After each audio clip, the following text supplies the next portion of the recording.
Marami ang nag-aabang at nagsasuggest na magkaroon ng tune-up game ang ating Gilas Pilipinas sa strong group na lalaban sa Jones Cup na kung saan ay maraming Gilas players na lalaro.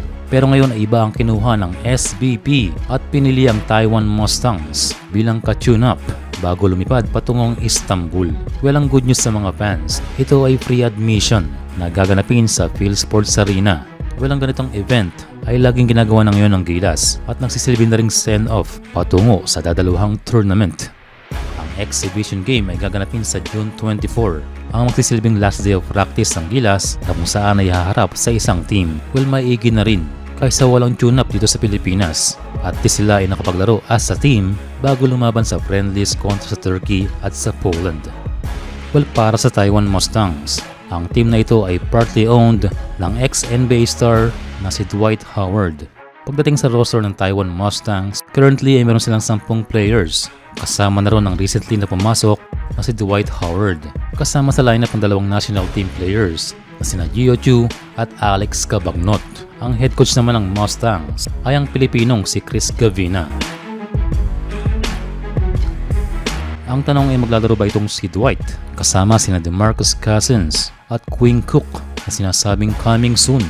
Well, base sa announcement ng team, makakasama ni Howard sina Cousins at Cook sa The Asian Tournament Taiwan leg at ito ay magaganap pa sa July 26. Kaya ang nasa official lineup pa lamang ay si Dwight Howard.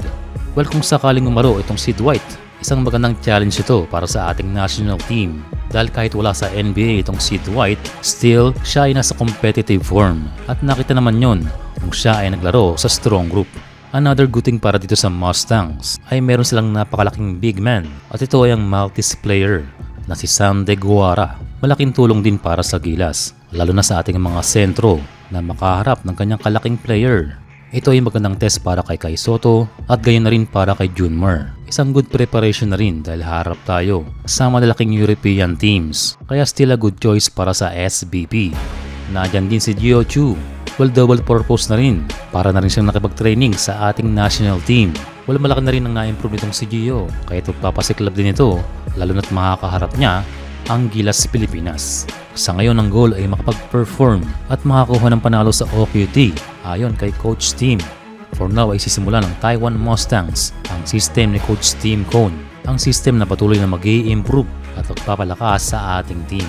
After this exhibition game kinabukasan ay lilipad na patungong Turkey ang ating pambansang koponan. Doon magsisimula ang tunay na test bago tayo humarap sa mga the best.